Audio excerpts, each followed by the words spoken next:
me give feedback. So I'm just waiting for my team to load the presentation or the template. Thank you, Shirley. It's always by my side. Okay, so before we start, can I say this, that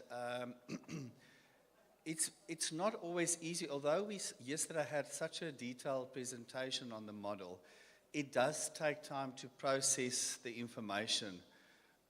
It's not always easy to take a model within 1 hour and then apply it practically. So unfortunately, or fortunately, I had the opportunity, but it did take some time to explain some of the conceptual ideas of the model to my commission. I have to say this and be open and transparent about it. There is some concerns and maybe conflicting ideas with regard to establishing a fully fledged inclusive education system. The model that we are proposing from the Eastern Cape, there are points that we have to talk to our national department to bring us so that we can see eye to eye. The position that we have, do I have only 10 minutes? Okay. So let me start.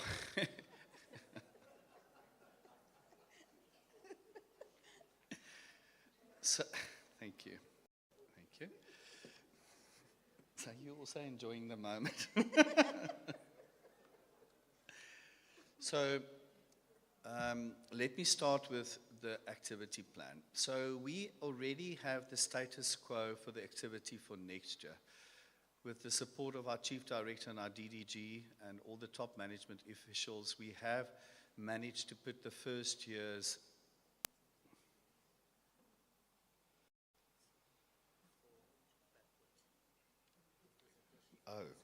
okay, thank you.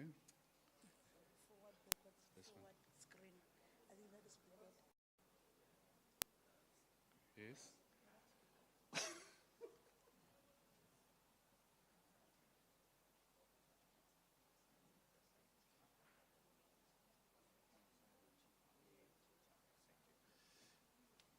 Thank you, DDG.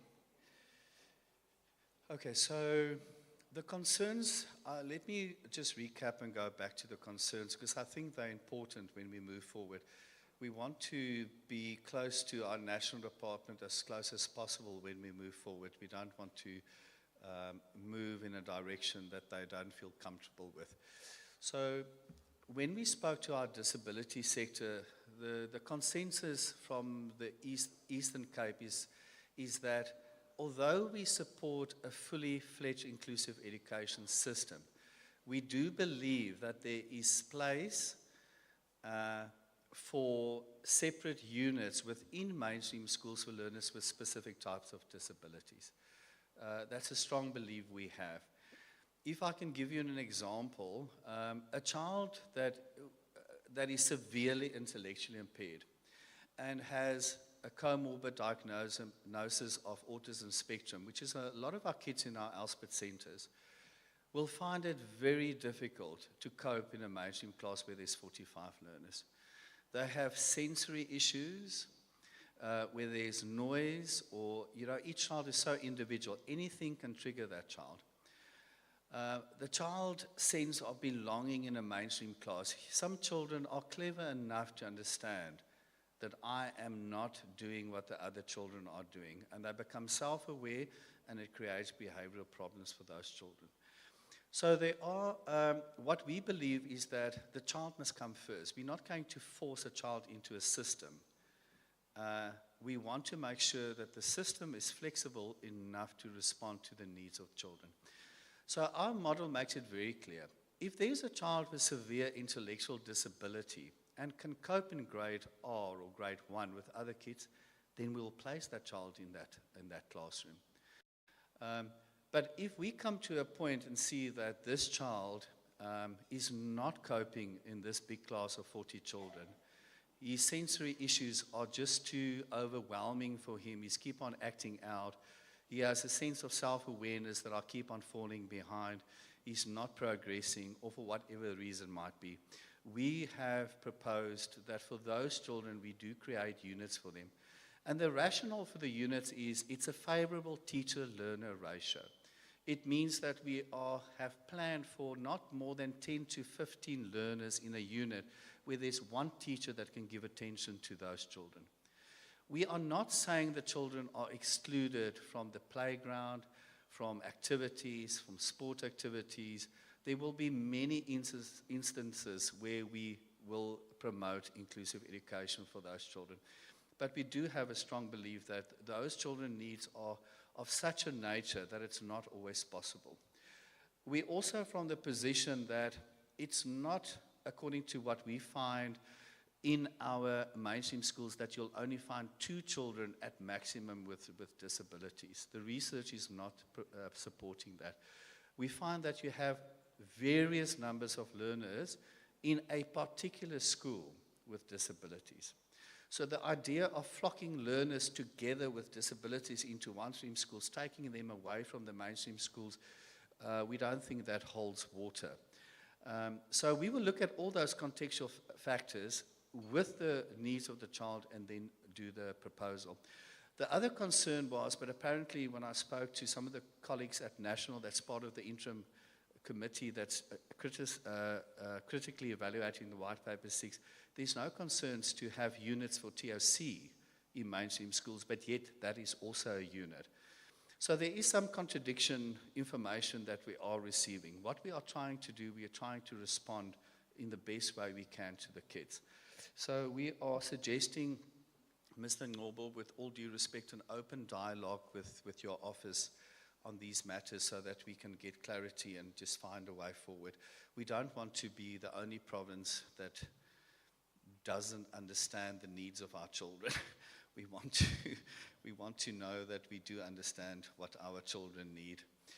So we believe that our model is inclusive, our disability sector is supporting it, and they're 100% in agreement with us. So for now, the status quo will remain, and we will move forward with how we are planning. So what we have 80 units for the first year, which you won't see here, but we'll add it because our time was very limited. 80 units for learners with severe intellectual disability with 15 learners per unit. It gives you approximately 1,200 learners that used to go to special schools that will now from next year be placed in mainstream schools. And these kids, with the support of our top management, will have 1 personnel for 15 learners. They will have 1 teacher system that has been approved and budgeted for. We've already provided more than 2 million rand on LTSM, and the training for those schools will happen. Before all those things are not in place, we will not place a single child in those units, and that will happen. We will start with the advertising this year, DDG, and hopefully those posts will be out. We're doing the profiling now. We'll communicate with HR to help us. But everything else is relatively in order to start with those programs. Now, for the second year, what the feedback is, what we got, is that we will expand that program with 100 additional units for the next coming year. So it means that we will 100 times 15, you can do the calculation. That will give you indication of how many learners with severe intellectual disabilities with or without a comorbid diagnosis of autism spectrum disorder. So that was the planning for proposal from our team, that we will expand it.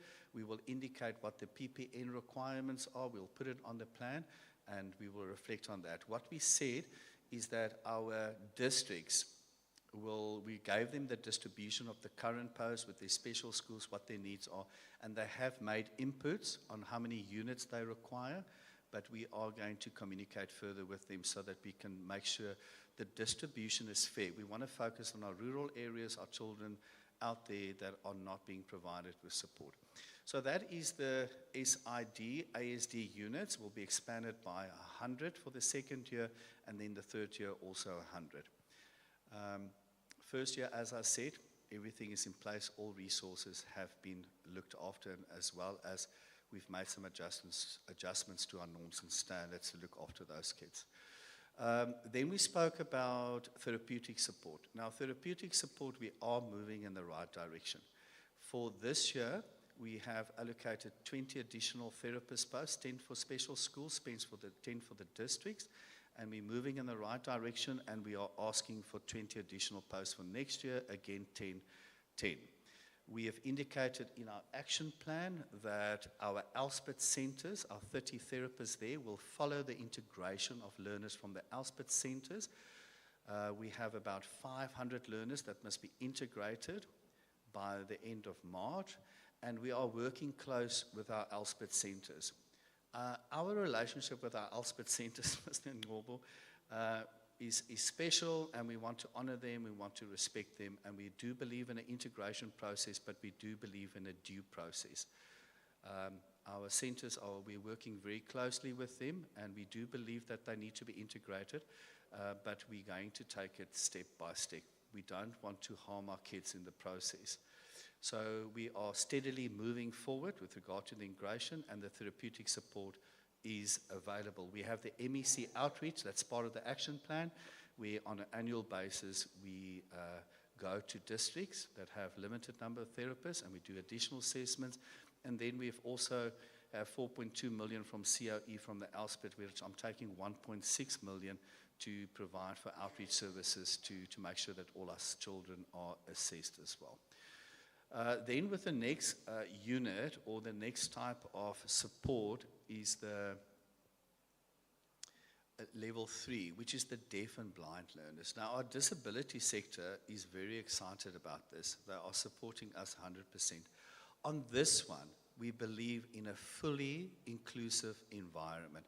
We're going to identify DDG next year 2 schools, primary schools. We're going to start slow. We are going to integrate deaf learners into a school, and we're going to put them in the class with all the other children. We have planned in our model 5 to 20, so we're going to ask for a reduction of the number of learners in those units, but we'll have 5 deaf learners in the class with 20 learners that are not deaf. For those units, we are planning, it's in the planning phase for next year. Next year we'll do the planning, but hopefully our ring-fence posts from special schools will allow us to open those units. Then we'll be the first province, I believe, that will manage that, and I believe with the support of our top management we can do that. So we're going to identify 2 schools. We are giving that authority to our districts, and we'll ask them to help us to identify it.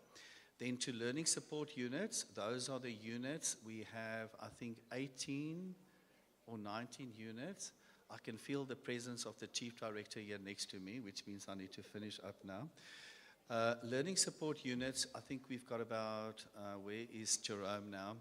I think 24, 18 this year. 24. We have 24 learning support units that are smaller classes. We have the personnel, DDG.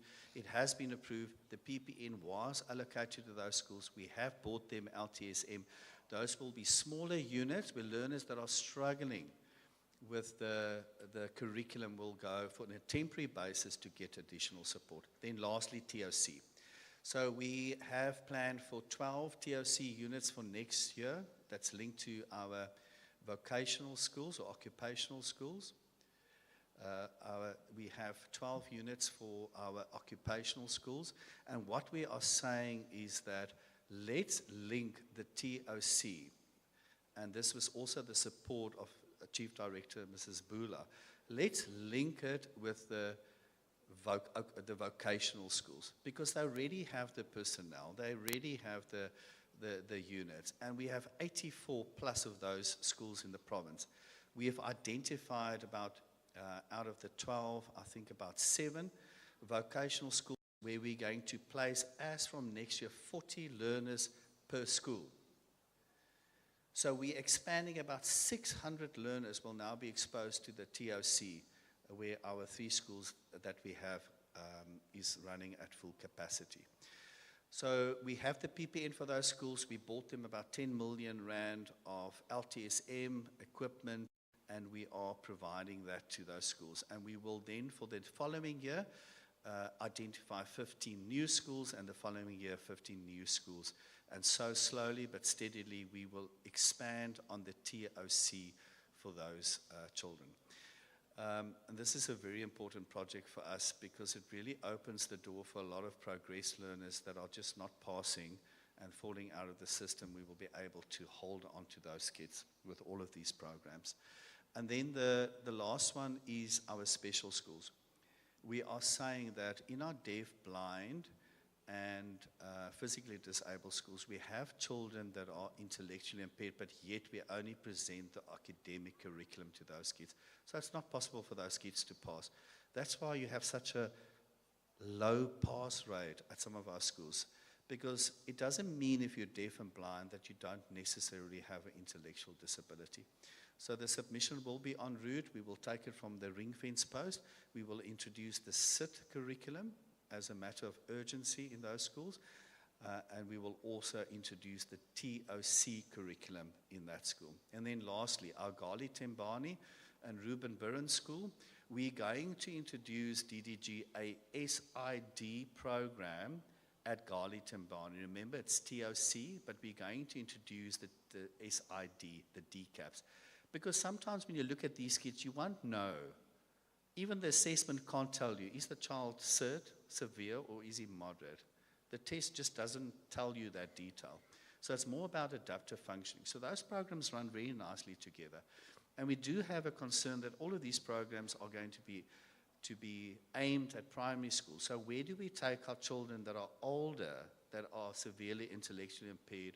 Where do we go with these kids? And this is exactly where we're going to go with them. We are looking at expanding that program at Gali Tembani, and we're also considering expanding that program at our 3 TOC schools that we have. Ladies and gentlemen, we have to come up with a position where we are creative to respond to the needs of our children, and we will move forward, and we believe that people will move forward with us on these issues. Thank you very much. Masoka,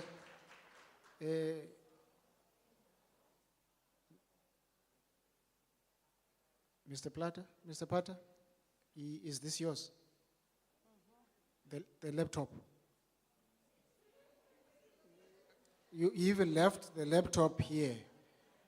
Were you that nervous? No, I wasn't nervous. It is mine.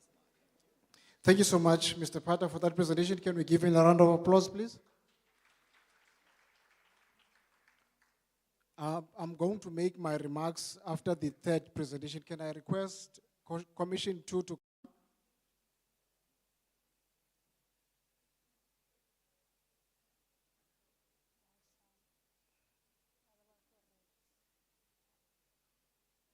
Is Commission 3 ready?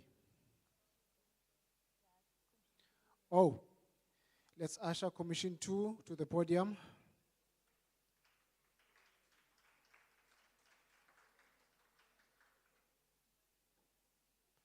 Thank you, Mrs.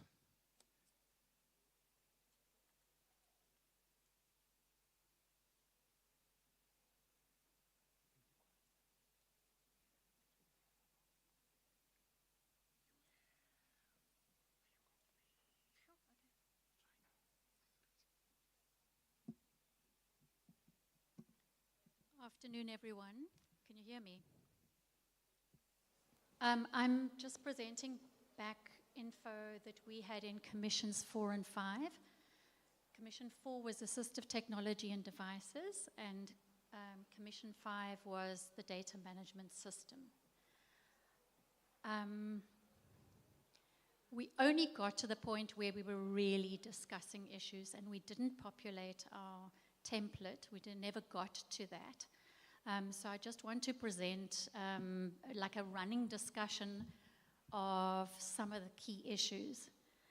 I'm not going to show you anything, because I'm just going to read it from my minutes. So in Commission 1, we had 2 questions. We needed to revise an assistive technology funding and provisioning policy to ensure that the majority of devices and resources for mainstream learners reaches those learners. So Mrs. Kota from eLearning started with a presentation to explain what we're currently doing. There's an inequitable funding model within Program 4, where 95% of the budget from norms and standards for LTSM assistive devices goes to special schools. And we had some discussions about proposing how we can achieve a more equitable system. So Mr. Sekobela explained to the participants that in the end, there's only about R1 million left for assistive devices per annum for all mainstream learners, which isn't nearly enough.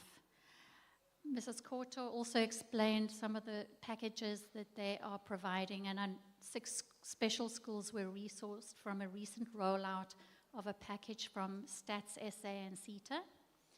And I'm very pleased to see that visualizers are included in that, because a lot of our work is no longer through a data projector, but a visualizer straight from where the teacher is working on a surface and it's being projected on a screen, particularly where there are skills involved. So an art class where you're teaching stippling, but more so with learners who need, who have special needs.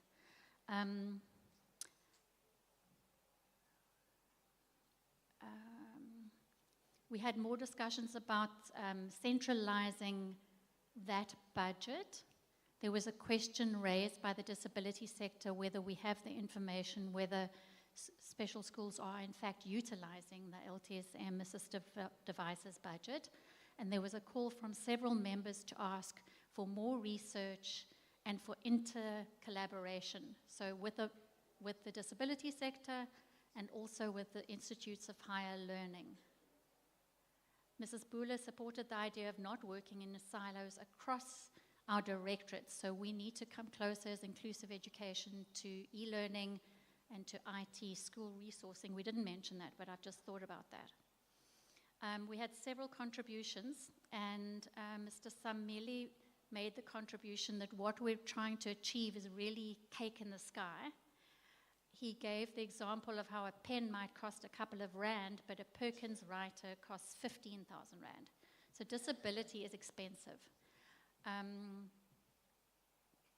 One of the other things that the contribution I made was, for instance, if we look at a pyramid, only 5% of learners actually need individual assistive devices that are prescribed for them.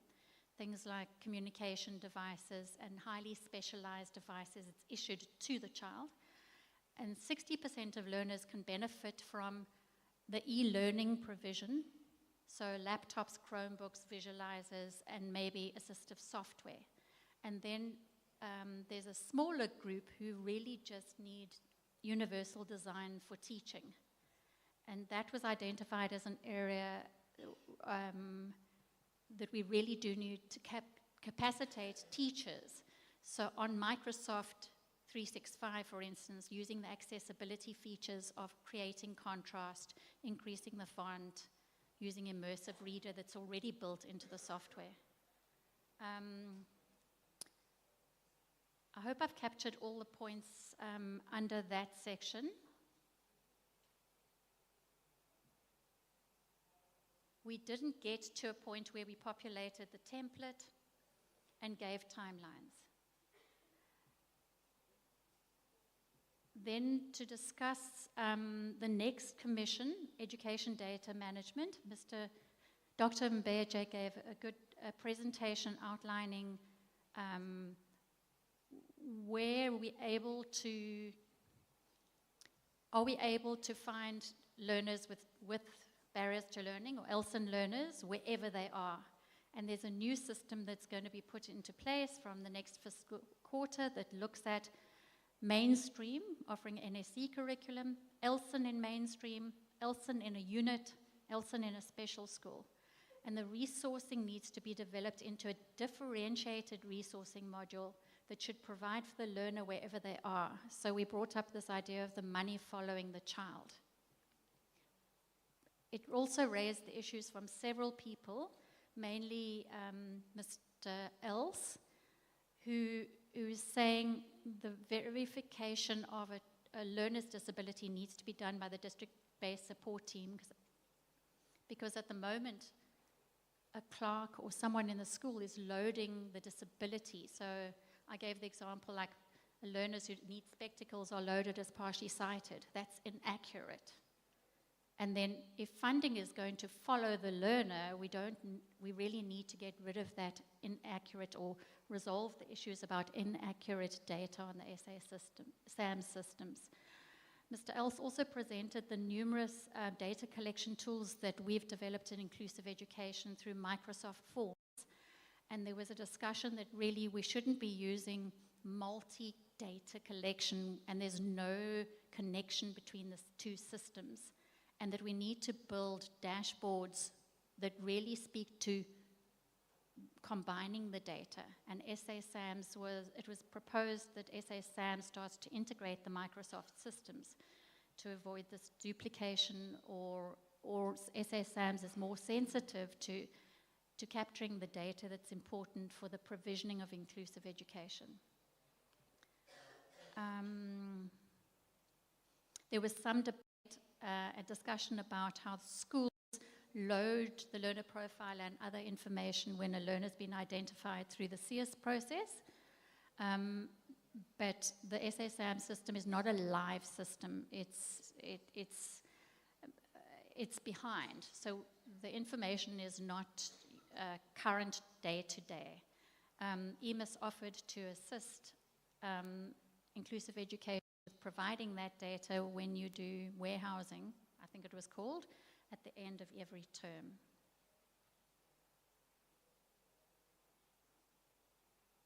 There was, sorry, I missed a key point, and that's the need for an ELSIN number on the SAM system, which will help us with the provisioning model. So that was also discussed at in quite a lot of length, how we'd actually do that.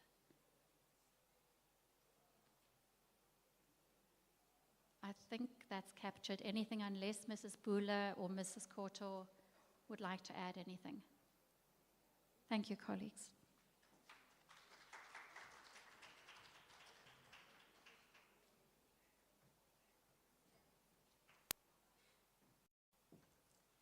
Thank you so much, ma'am. Another round of applause, please. Can I ask that Commission 3, if there are no inputs from Commission 2?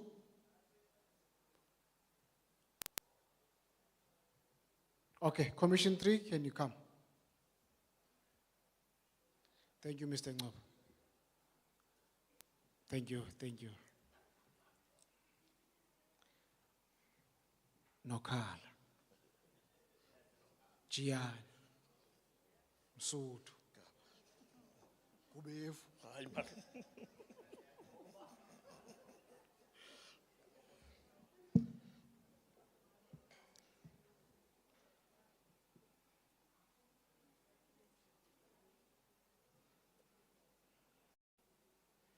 Good afternoon, ladies and gentlemen. Thanks, Mr. Program Director.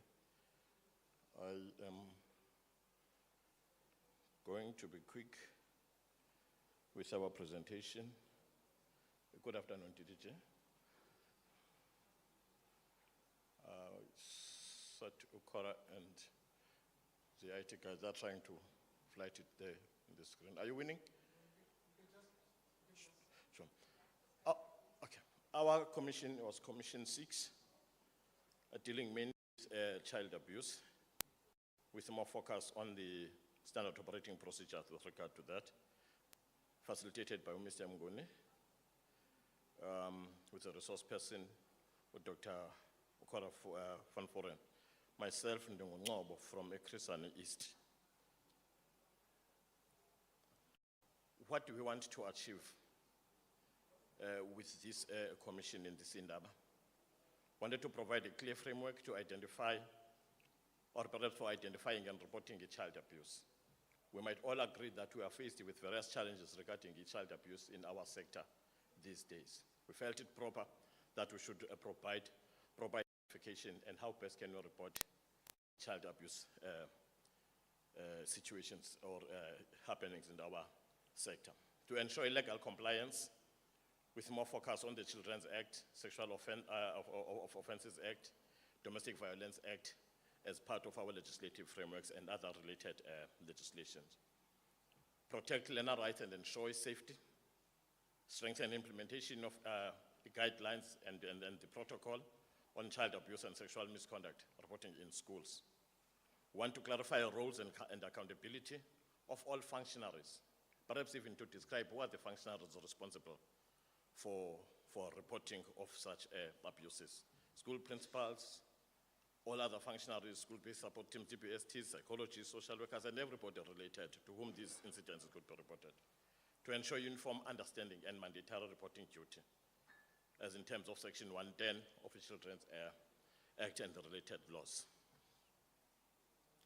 The expected outcomes from this commission: one, a clear standardized reporting procedure for all schools and all districts. Please underline a clear standardized reporting procedure for all of us to use the same procedure. Improve alignment in inclusive education, labor, legal services, and other related stakeholders in responding to cases in time and efficiently. To get a commitment from the district directors within the department to ensure functionality of the psychosocial support system in a proper manner as documented in the protocol, and hence interdepartmental collaboration. We, in this commission, wanted to enhance and strengthen that this war against children's abuse could not be, we cannot win it solely as us, as the Department of Education, but we need a strong collaboration with the Department of Social Development, South African Police Services, NPA for case management, and the related structures. Recommendations for accountability and follow-up actions to ensure compliance with legal obligations. Nazike, these are the points of discussion as per this commission: the legal and policy alignment. Relating to Section 54 of the Sexual Offences Act, Section 110 of the Children's Act, and other related, including the Domestic Violence Act. Districts and schools to ensure that districts and schools are implementing the Department of Education National Protocol and the child abuse guidelines consistently. And also in our point of discussions, how can the department ensure that all staff understand mandatory reporting and the correct use of reporting mandatory forms? What monitoring and feedback system exists to track compliance and case closure? How can the department ensure that all our DPSTs, including our therapists, specialists, and psychologists and social workers, provide stabilization without interfering with the investigation as per the procedure?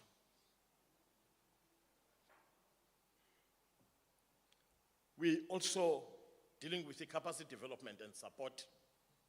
How effective can we provide capacity development to all the functionaries that are associated with this? What additional capacity building or refresher training are required? How our DPSTs improve with support to schools with hostels and other high-risky environments and other related institutions? What strategies can ensure community and our SGP's involvement in preventing and reporting this abuse and other functionaries?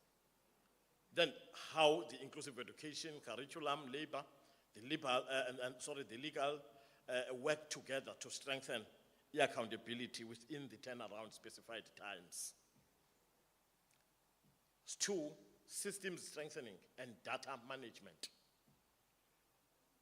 Working more on how can the Department of Education digital reporting tool be fully implemented across all the districts, measures needed to ensure confidentiality and data protection, how districts track patterns and repeated incidents to inform prevention strategies. What partnerships can we use and enhance with the Department of Social Development, SAPS, the NGOs, the justice sector, and the related that are essential for the case follow-up and learner support. Lastly, how can we ensure the best interests of the child remain central to all actions and decisions? Nazike, these are the key insights from our discussions in my left 2 minutes. 1, we feel that there is a need for ongoing trainings on mandatory reporting, particularly for new and acting principals and everybody involved within the provision of e-education. Interdepartmental collaboration between departments should be strengthened for swift response to learner protection. Digital reporting tools, e-functionaries, all of them, including the psychologists, the social workers, should adhere strictly to ethical limits, no therapeutic intervention with the victims prior forensic processes, advocacy and community partnerships, putting the best interests of the child first. Legal framework and obligation to report to ensure that learners are protected by law. All functionaries should report incidents with immediate effect using Form 22, which should be made available to all institutions, to all educators. The necessary form to report the incidents should be used is only Form 22. And whoever that the case has been reported to should report it with immediate effect. To the capacity development and support, we need to design a departmental capacity building program, interdepartmental relations, to enhance vetting of officials through getting the register, National Register of Sex Offenders and the Child Protection Register with Department of Social Development. The SAYS Code of Conduct, we need to get the data available there for the vetting of the student teachers from SAYS. In conclusion, Chair, we strengthening our recruitment processes to strengthen e-vetting and to continue with the advocacy. We have also designed, Chair, if time was permitting us, we have designed some kind of an action plan as much as we needed to refine. The action plan has these focus areas: training and capacity development, policy implementation, interdepartmental collaboration, accountability and monitoring, digital data management, advocacy and prevention, ethical practices, child-centered approach. Lastly, one chair to say, as the department, we should have a multidisciplinary team made by various sections and units within the department that comes together and begin a program that is going to do advocacy against child abuse. I-cost yale plan, ilungiswe kakuhle, icelelwe imali phaka ko-DGG ukubheka phaka ku-CFO, so that with immediate effect, xa kuqala unyaka, we are able to take it to the people. Thank you very much.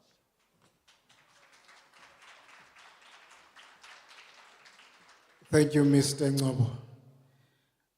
Mr. Joseph, I hope you looked on this side. The shirt that he's wearing is light blue. So I still maintain the color of today. Thank you, Mr. Ngobo. Any contributions from or additions from Commission 3, formerly known as Commission 6? Going once? It's gone. Thank you so much for the presentation. Can you give yourselves a round of applause, please? Thank you so much, colleagues, for the presentations. This was not done properly because of time, but I have this recommendation that I want to throw into the meeting, that I know that some commissions did not complete their work. Therefore, I would request that DDG through you, that we give them up till Friday, that all the contributions that are to be submitted, they are submitted virtually, whether, Mr. Pata, you engage on a virtual platform but all the contributions that must be submitted, so that a report on Friday, a comprehensive report on Friday, can be actually, compiled in terms of this particular, task. And I would like to thank all the presenters that came to sort of present the reports from their commissions and all the work that has been done. It is unfortunate that indeed we are pressured with time. In that regard, then, I am going to ask my DDG, uSkhomo, uHudulu, uMhlatyana, uChangisa, kuthiwa ke bombiza ke umuntu ngezinto zakowabo ukwenzela baze selethambile ejola ngapha ngaphambili. Can I ask you, DDG, to come forward and make a word on commitments by the department? Thank you so much. Masim Kwabel.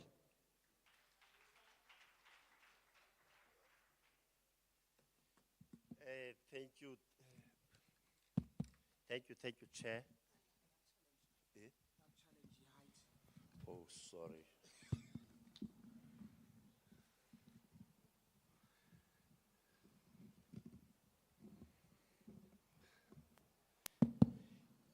Colleagues, when you attend a summit or when you attend a conference, you come to a conference with a set of concerns that you want to share with your stakeholders, with an intention of getting solutions to your thinking, solutions to your conceptualization, and solutions to your frameworks that you had.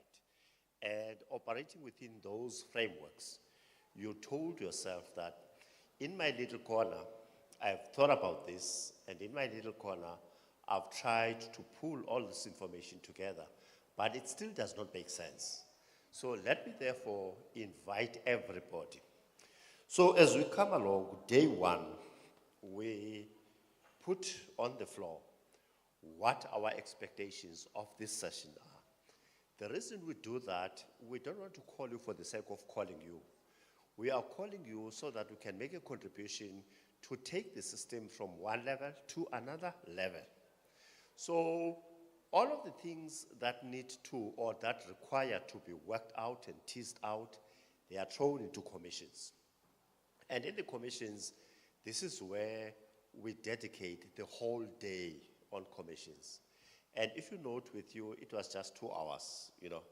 And colleagues, I don't want to lie, my assumption was that it's going to be a whole day and then we are reporting back tomorrow. Now, when I come here, only to hear that, I go to the harbor, go to what did it? No. It doesn't work like that. So let's first support the idea that we can ask the commission chairs to interact with commission members who are going to circulate the registers so that in each commission we can share email addresses that people who want to make input, they can make inputs, so that by Friday we can sit with chairpersons of commissions on consolidated recommendations that we can send back to you as the report of this session. But colleagues, what is very important is to note the parameters of our discussion. We are operating a system of education in a context of international practices. So what we do is not something that is in the corner of Eastern Cape, but it's an internationally practiced education phenomena, and particularly inclusion and inclusive education. As a result, in different countries, you'll find different forms. So as we go along, we also benchmark and learn against best practices. So what we're trying to do today is to chart a way forward for the funding and supporting of an inclusive education model for the Eastern Cape. And that's what Mr. Pata presented to all of you, that is it possible to come out with an inclusive model of inclusive education? We are mindful of the fact that some areas will be regulated by DBE because policy is not our prerogative. Policy is DBE prerogative. Where there are gaps in policy, as this collective were able to say to DBE, DBE can open up 1, 2, 3 policy spaces because there's a gap and we really want to move forward. If you can just provide us with a policy framework or a regulation to allow us to function properly. You know, something very strange, I was listening to a conversation about, you remember this thing about Deputy President Didi Mabuza's pension and children and all of that, the court case and all of that. Something that came out from one of the kids, and I thought it's one of the sharpest legal analysis I've ever heard. She says, you know, the problem with South Africa is that we throw up a lot of laws without regulations. And she goes further to say, you can even look at the Bella Act. that we are so proudly announcing, it's unregulated. And sometimes it's very difficult to implement a law without a firm set of regulations on how you are going to make it live. Now, if you look at our policies and legal frameworks, you know, we don't have lots of regulations. And I'll tell you, this is the domain that is left at our disposals to develop regulations on implementation of. I mean, DBE can say to you, look, this is the inclusion framework. And what the team has tried to do is to find a way of regulating that framework so that it becomes a program of implementation of government. Now, more often than not, we want to operate as if Tina, our head office, we are policy managers. We are not.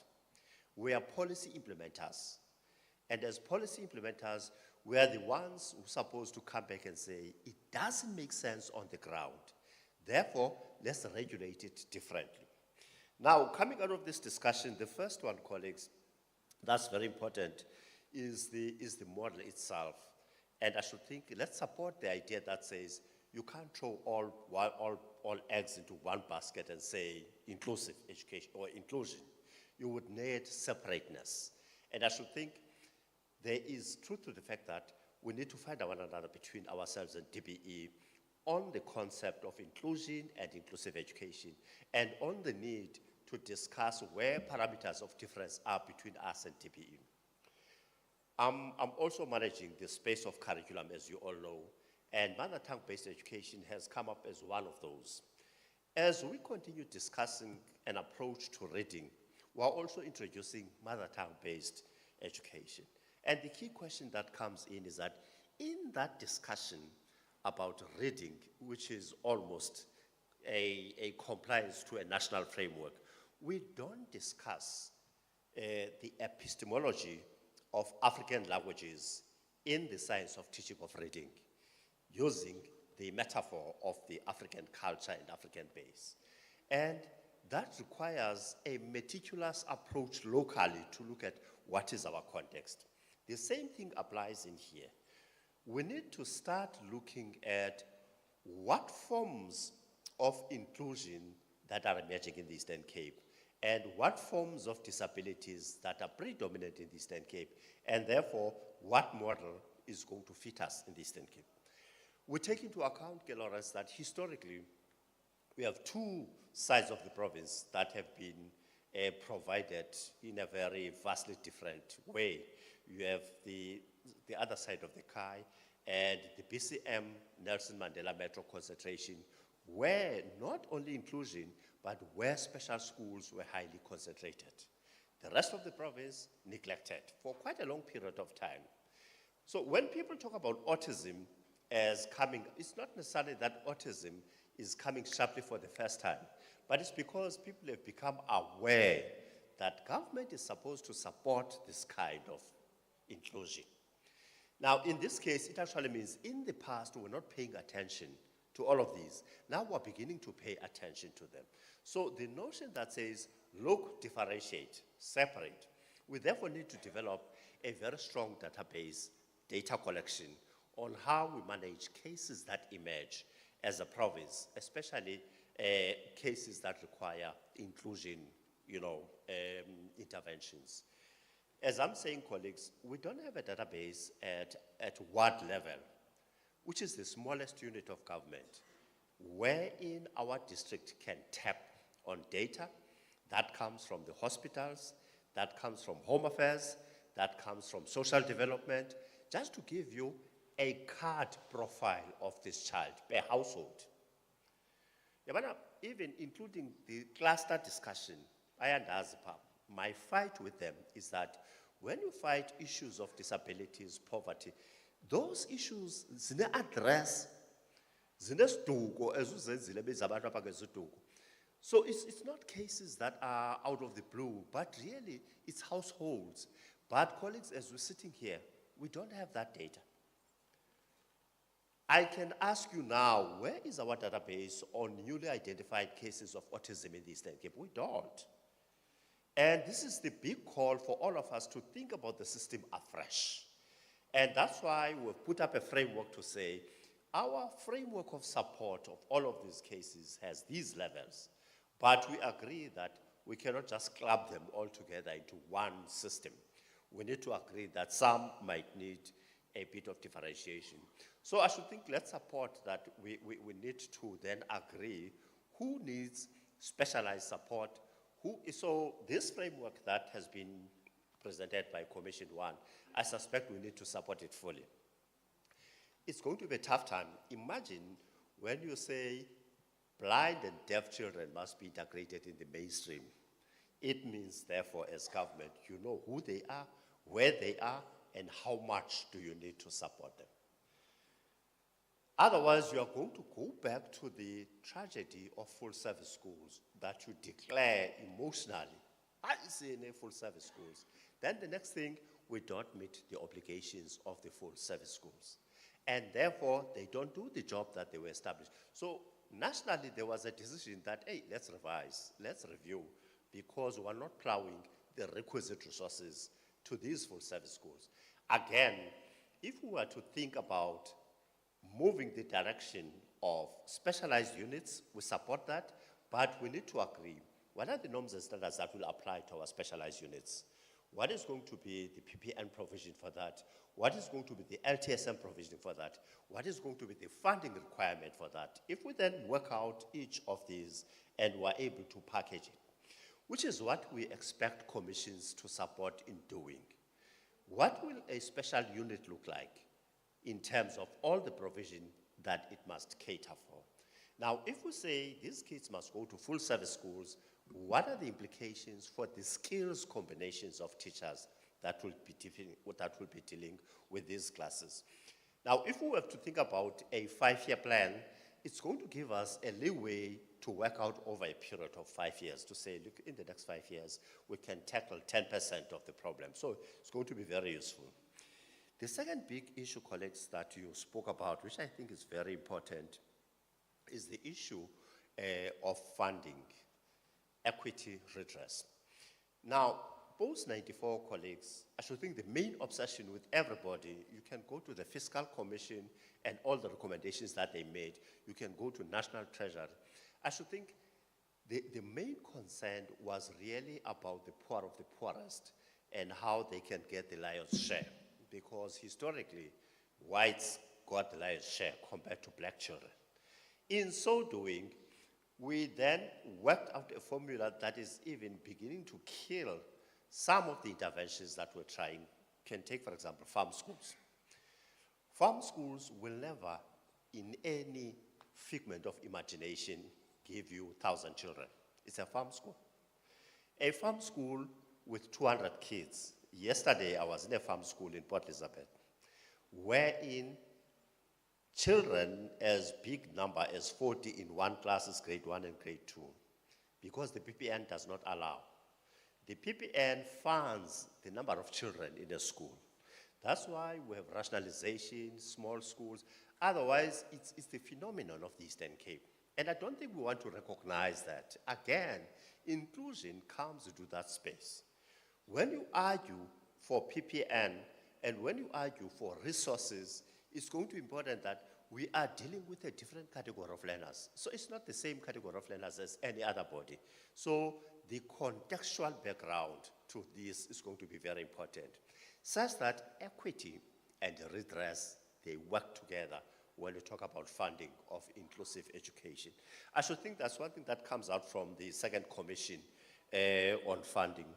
The third commission, colleagues, is the third issue that comes out is the issue on curriculum. Colleagues, I'm fighting, and in my fight, I'm trying to say the 3 streams model says not every child wants to do mathematics and science, but it doesn't say disabled children must do occupational curriculum. It doesn't say that. It says if you are not academically inclined in the sense of your mathematics and English and so on, then you can do a vocational stream. But if you don't want a vocational stream, you can look at pure practical work in an occupational sense. It does not make you disabled. It doesn't make you disabled. Now, the conception that drives our work in the department is to think that occupational curriculum is for Baseville. It's not, colleagues. It's a curriculum that says, in the township today, you are sitting with millions of youth, not a single skill. If these ones, you can give them just motor mechanic skill. Occupational, you are not asking them to look at, hybrid engines. You're asking them how to fix a carburetor of a car. And given that, it actually means, therefore, that let us desist from thinking that it's only special schools that require occupational curriculum. Children in the mainstream need occupational curriculum. The point of the matter is, how do we manage the diversity of a curriculum within the public schooling system? How then do we translate that into the special needs categories of our schools? Because it's about giving these children technical occupational skills as well as academic skills. Within your inclusive model, you have children who can become medical doctors. The problem is that we have had this medical model of turning them out somewhere into something called special schools. When they're in something called special schools, they are doomed forever. And I should think this is what this workshop was trying to do, is how do you open up all of those, So it's going to be very important, colleagues, that when we think about rebuilding the system, we rebuild the system from point of view of how then do we restructure the delivery of curriculum in such a way that it makes sense to a normal public ordinary school, it makes sense to an ordinary special school, it makes sense to to an ordinary technical vocational school. So it's something that will need to come out.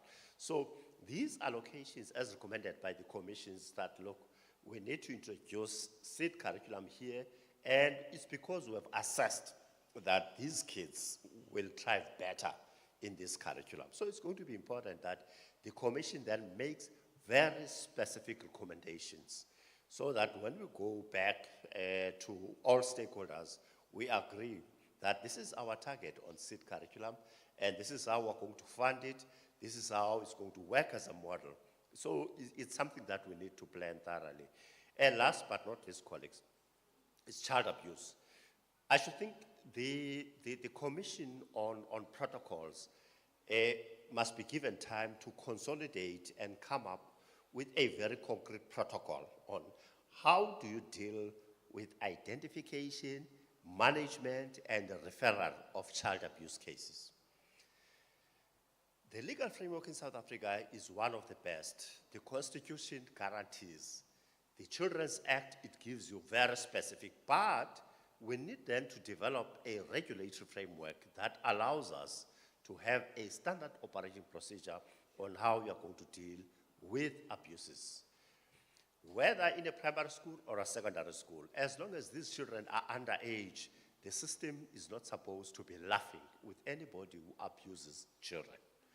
Now, if then the commission, within the context of their proposal, and within the work that they've done, if they can then pull together a standard operating procedure that we can promulgate, then it becomes a circular of the department on management, on identification and management of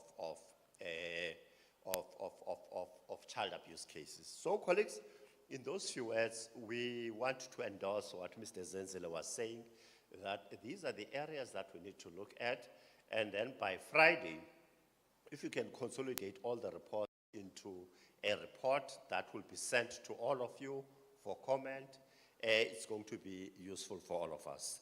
Thank you, colleagues. I want to thank you, all of you.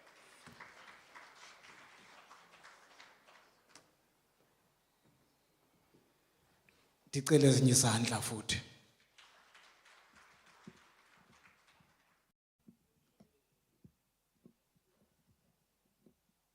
Yabona ke xa kugqiba uthetha utata wekhaya, indwadunge ezifana nathi aba aziphinde sibe nanto yakuthetha. Xoleleni ke simkile ngoku isiNgesi. Kushiyeke isintu sam kuphela ngoku. Andizuwagxobha DDG, akho nenye into ezayithetha. There's nothing I can say after the DDG has spoken. Mine is just to say thank you DDG for coming. Thank you DDG for what you have shared with us. Indeed, what you have asked of us to do, we will do it. With those words, can I ask Mr. Monwabisi Mbangeni to come and do the vote of thanks? Esiza ke enjalo, ndiza kumcela ke njengamntana wayile Sunday school. Oh, uxolo tata Mbangeni. Uxolo tata Mbangeni kancinci nje. Uxolo tata Mbangeni.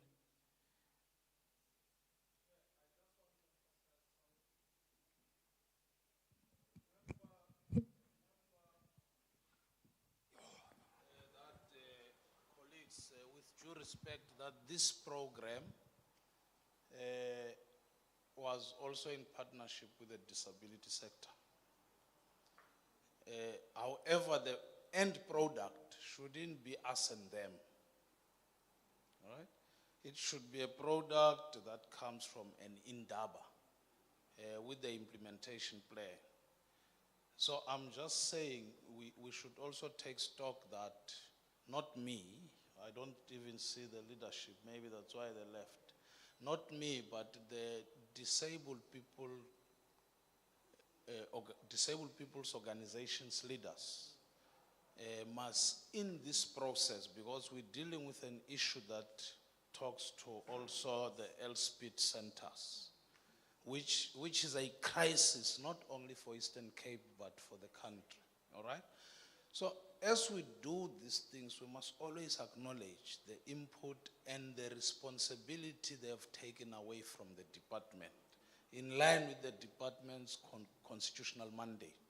I'm just raising that, Chair, so that as we do these things, when we will input, Mr. Jogat, we will input on those commissions as they come, but I'm just saying the department must always have that in mind, that you're not dealing with this thing of education in isolation with the sector, because the sector has taken 20% of your responsibility without it even being compensated to do that. They're doing it for free.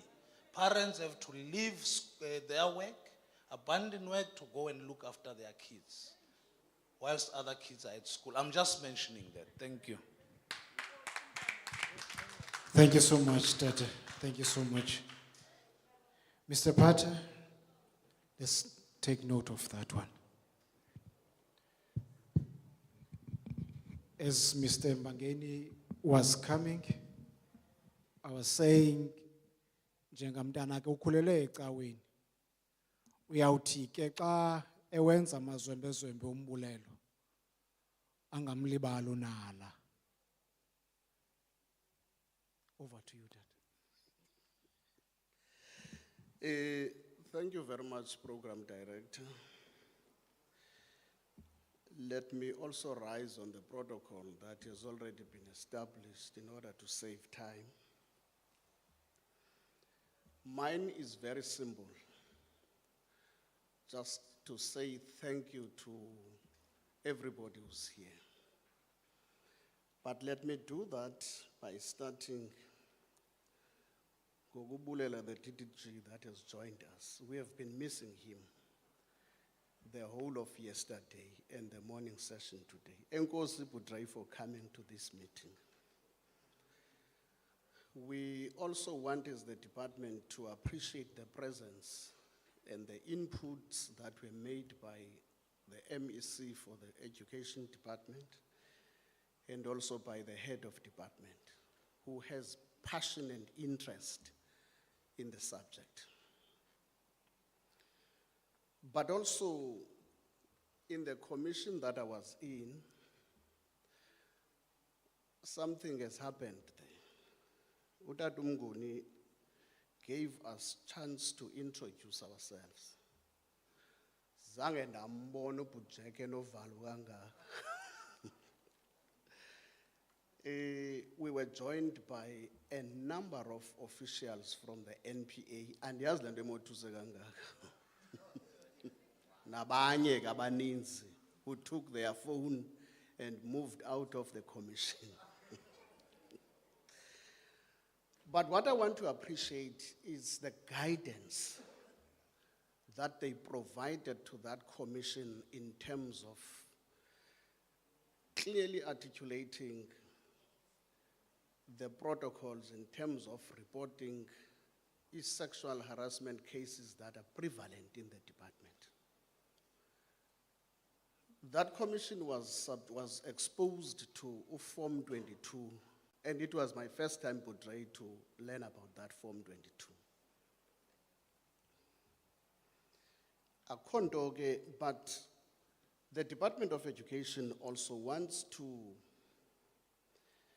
appreciate the presence of all the stakeholders who have been invited in this meeting, which had really made us to know that inclusivity or inclusion of the disability in our plans is very paramount. Thank you for understanding that out of this meeting, your operations and plans will be talking to that standing items. Whether you are in a directorate or chief directorate meeting or a section meeting, you must make sure that it becomes a standing item that must be dealt with. In whatever podium that you take, it must be the item that must be addressed to our communities. This indaba, Mr. Pata, has made it possible for the audience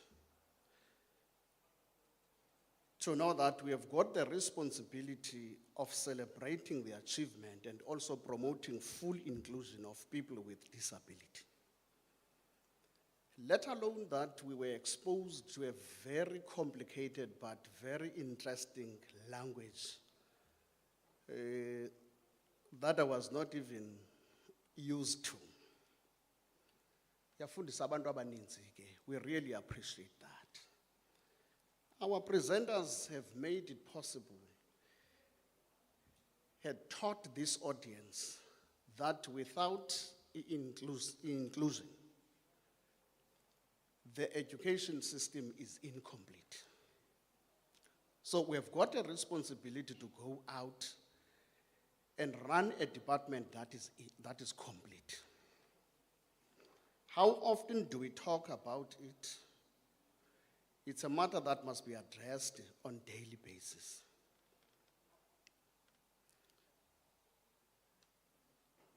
It is this endeavor that has taught this audience that the theme for 2025 is creating strategic multi-sectoral partnership for disability inclusion society. That has been realized in this endeavor. We really appreciate that. But also, thank you for teaching us that in order for us to do that, it needs teamwork. That is why our presenters continue to talk of the finances that must be injected into the programs that relate to inclusion. The LTSM that must be procured in order that it talks to inclusion as well. We really appreciate that. But also you have taught us that everybody has got a disability here. I'm not referring to you, Mr. Pata, because of your spectacles. But there are a lot of disabilities that we have. And some of them we're not even aware of them. So when we look at those learners and those officials, we must not think that we are safe. We have got our own disabilities. So out of this meeting, we are committing as this audience that the department must be relaxed. We are going to go out and the implementation plan as it was raised here. And these inputs will be consolidated for implementation by all of us here. Lastly, I want to say, iphelile ke namhlanje iindaba. Iindaba has come to an end.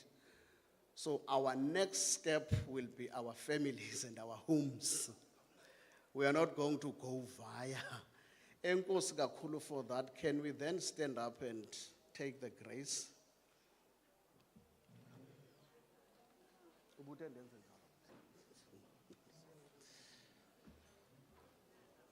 When we close our eyes and folding our arms, may the grace of our Lord Jesus Christ, the love of God, and the fellowship of the Holy Spirit rest and abide with us now forevermore. Amen.